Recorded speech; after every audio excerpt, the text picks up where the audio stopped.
Hello everyone, welcome to my class. Today I am going to discuss about separation of variable.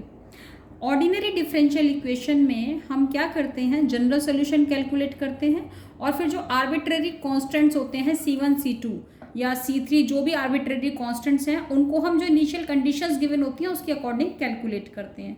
तो ये हम differential equation में करते हैं. लेकिन अगर पार्शियल डिफरेंशियल आ जाए तो उस केस में हम इन कांस्टेंट्स को सेपरेशन ऑफ वेरिएबल से कैलकुलेट करते हैं.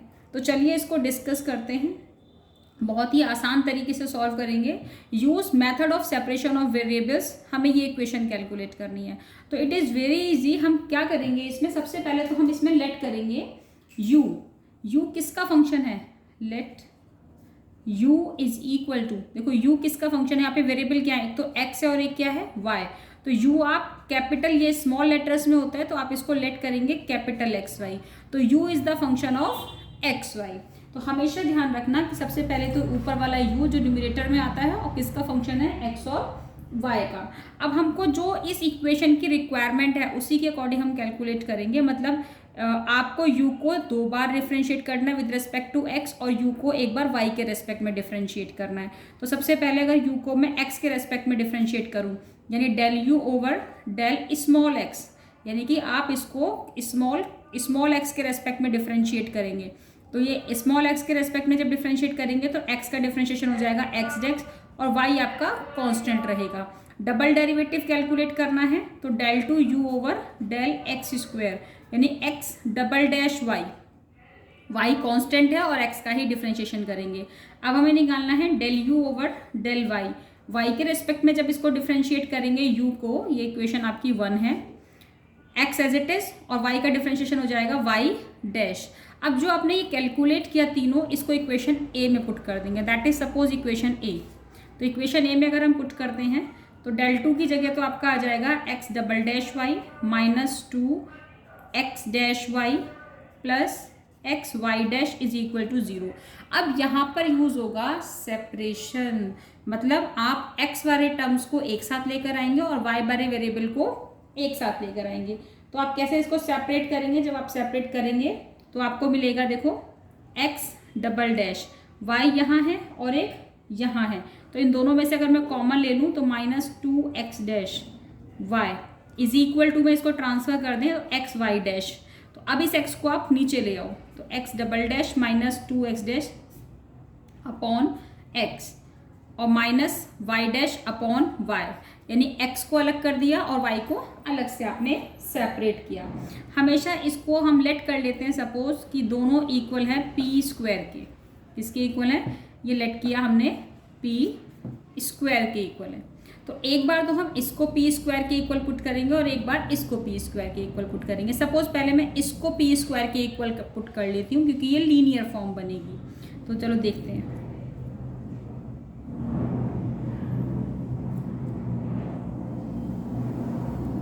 See if y dash upon y is equal to minus p square, ये भी माइनस से माइनस कैंसिल, तो y dash is equal to C.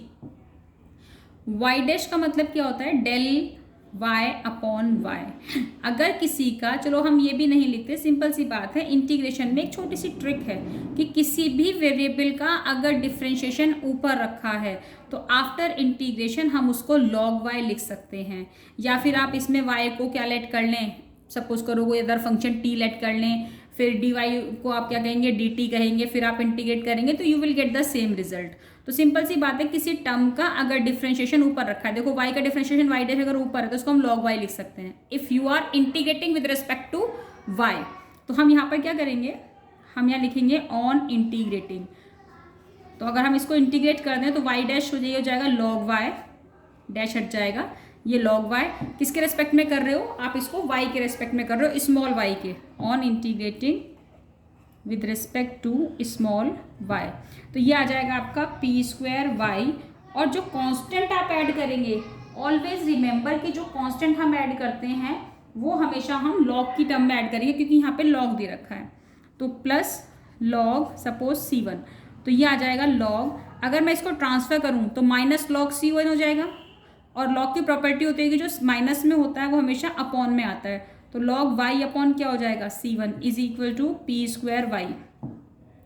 log को जब हम हटाते हैं तो c1 is equal to log, अगर हम ये हटाएं तो या log को हम इधर शिफ्ट करें या हम इसका एक्सपोनेंशियल टर्म लें, किसी भी तरह से हम कह सकते हैं, तो log को जब हम इधर शिफ्ट करते हैं तो ये एक्सपोनेंशियल बन जाता है e⁻p स्क्वायर वाई। ये आ जाएगा आपका e⁻p स्क्वायर वाई। और c1 को अगर आप ऑल्टर्न इंडो से इधर ले जाओ तो ये हो जाएगा y is equal to c1 e⁻p square Y.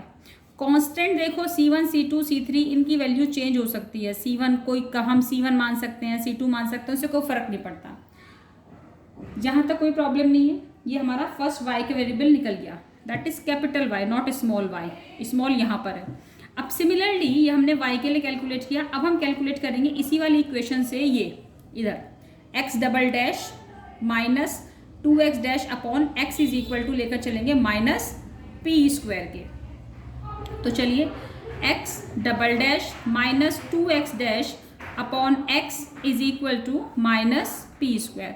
देखिए अगर सिंगल डैश है तो हम इसको डायरेक्टली इक्वल पुट करते हैं, लेकिन अगर डबल डैश है तो आपने जैसे ऑर्डिनरी डिफरेंशियल इक्वेशन में आप ऑक्सिलरी इक्वेशन निकालते थे या फिर पार्शियल डिफरेंशियल इक्वेशन में जैसे ऑक्सिलरी इक्वेशन निकालते थे, सेम वैसे ही आप इसको कैलकुलेट करेंगे।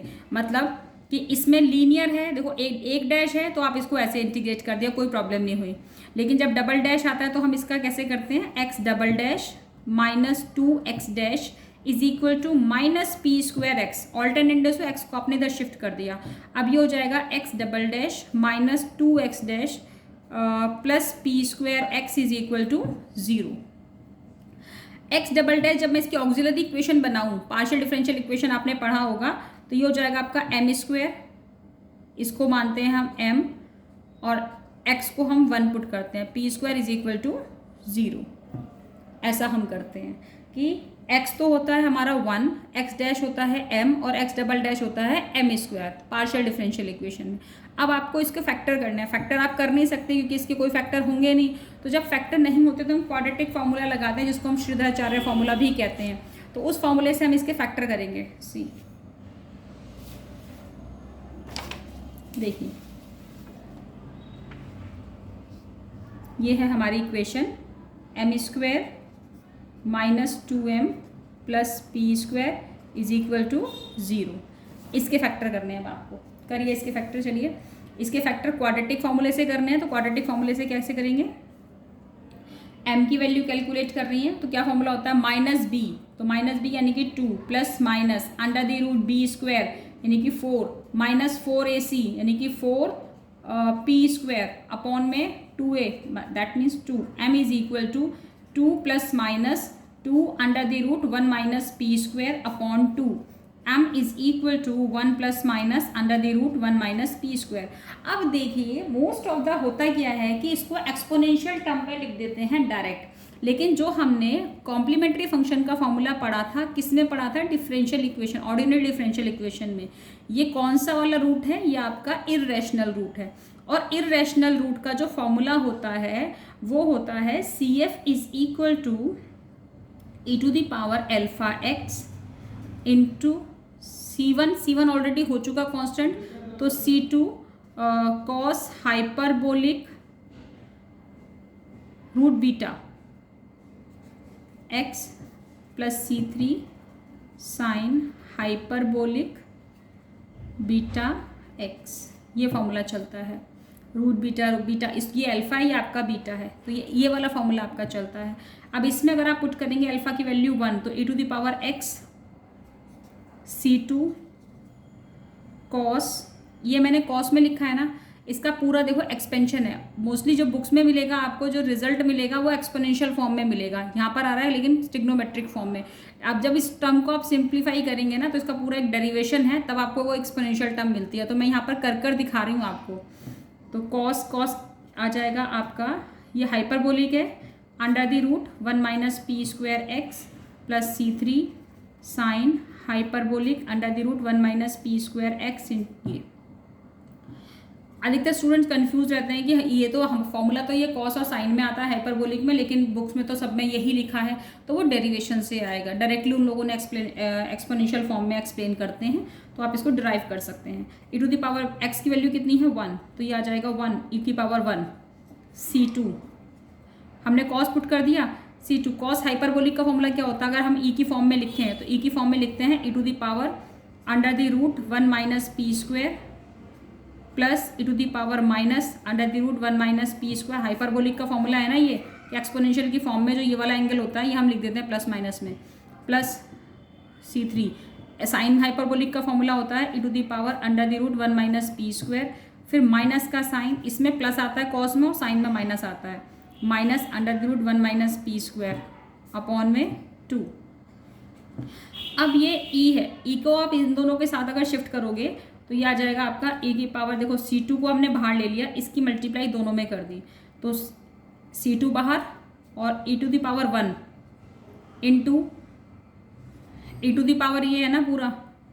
तो हम क्या करेंगे, इसमें जो पॉजिटिव पावर है उनको एक साथ लिखेंगे और नेगेटिव पावर एक साथ। तो पॉजिटिव पावर आपकी एक तो यहाँ पर है और एक यहाँ है, पॉजिटिव पावर एक तो ये है और एक पॉजिटिव पावर आपकी ये दे रहा है, तो इन दोनों को कंबाइन करना है। तो हम इसमें C2 ऐसे नहीं करेंगे, ई की पावर 1 एज इट इज़, और हम लिखेंगे C2 प्लस C3 बाई 2 और e to the power under the root 1 minus p square को हमने एक साथ लिख दिया। मतलब C2 बाई 2, 2 का डिवीजन दोनों के साथ है, C2 बाई 2 और C3 बाई 2, और e to the power 1 minus root को हमने अलग से कॉमन ले लिया, फिर प्लस सेम ऐसे ही e की पावर 1 की multiply e to the power 1 into, अब ये माइनस वाली टर्म्स दोनों ले रही हूँ मैं, एक तो ये और एक ये, तो यहाँ पर क्या आएगा C2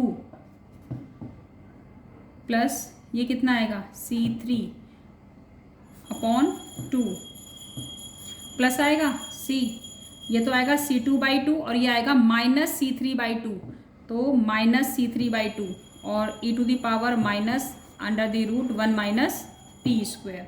तो ये आ जाएगा आपका, देखो ई टू दी पावर है और ये भी ई टू दी पावर है, तो ये तो ई की पावर, ये भी ई की पावर, ये तो ब्रैकेट है भाई।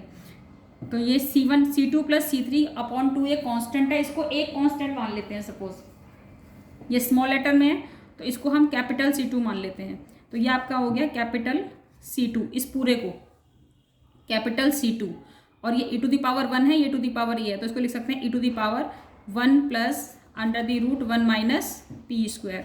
ये पूरे को हम कैपिटल C3 मान लेते हैं, तो ये हो जाएगा कैपिटल C3, और e to the power 1 e to the power ये। प्रॉपर्टी क्या होती है एक्सपोनेंशियल की, कि पावर्स अगर बेस सेम है तो पावर्स ऐड हो जाती हैं या सब्ट्रैक्ट हो जाती है, तो ई टू दी पावर क्या आएगा 1 minus under the root 1 minus p square. तो फाइनली इसका जो कॉम्प्लीमेंट्री फंक्शन होता है वो इस फॉर्म में गिवन होता है, तो कॉम्प्लीमेंट्री फंक्शन निकल गया। पी आई इस इक्वेशन का 0 होगा क्योंकि इक्वल टू में 0 है, तो फाइनली जो सोल्यूशन होगा x इज इक्वल टू, वो आपका हो जाएगा x is equal to C2, ये capital C2 e to the power 1 plus under the root 1 minus p square plus C3 e to the power 1 minus under the root 1 minus p square. तो ये आपका जो solution आया ये आपका x calculate हुआ हमारा।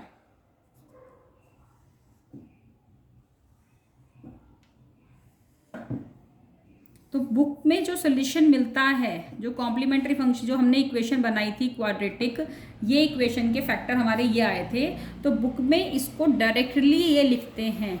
तो मैंने यहाँ ड्राइव करके दिखाया, तो आपको कंफ्यूज होने की ज़रूरत नहीं है इसमें कि बुक ये करती है कि कॉस हाइपरबोलिक साइन हाइपरबोलिक की। बच्चे ये सोचते हैं कि हम लोगों ने तो इसको हाइपरबोलिक की फॉर्म में फॉर्मूला पढ़ा था तो एक्सपोनेंशियल में कैसे लिख दिया।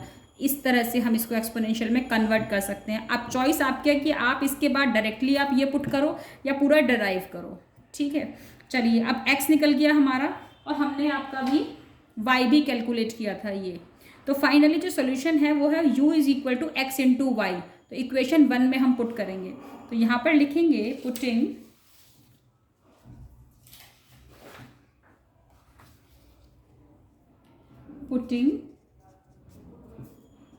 इन इक्वेशन 1।